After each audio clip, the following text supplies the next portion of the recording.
Voix chaleureuse et posée. Avez-vous déjà rêvé de changer le monde?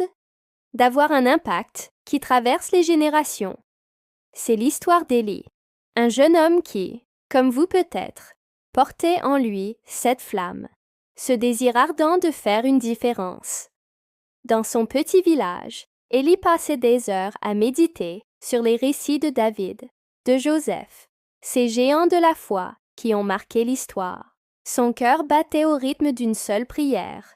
Seigneur, fais de moi un roi selon ton cœur. Mais voilà, Élie avait un défi de taille. Son cœur, aussi passionné soit-il, était comme un feu incontrôlable, une simple contradiction.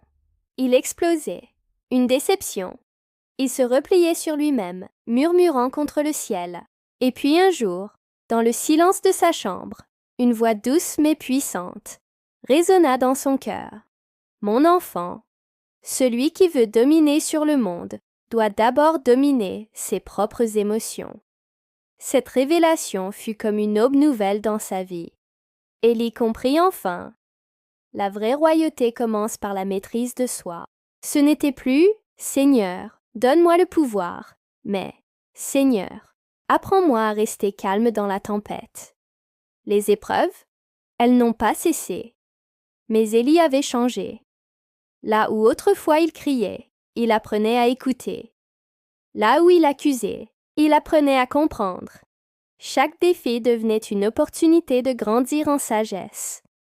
Jour après jour, victoire après victoire, Élie devenait roi, non pas sur un royaume terrestre, mais sur quelque chose de bien plus précieux, son propre cœur.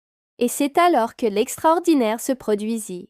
Les gens commencèrent à remarquer sa paix, sa sagesse, son autorité naturelle. Cette histoire nous rappelle une vérité éternelle. La plus grande conquête n'est pas celle d'un territoire, mais celle de nos émotions. Comme le dit si bien le livre des Proverbes, celui qui est lent à la colère vaut mieux qu'un héros, et celui qui est maître de lui-même vaut mieux que celui qui prend une ville. Si vous aussi, vous rêvez de faire une différence dans ce monde, commencez peut-être par là. Devenez roi ou reine de votre monde intérieur. Cette histoire vous a touché. N'hésitez pas à la partager. Abonnez-vous pour plus de récits inspirants qui nourrissent l'âme et élèvent l'esprit. Et n'oubliez pas, votre plus grand royaume est celui de votre cœur. À la semaine prochaine pour une nouvelle histoire qui changera peut-être votre vie.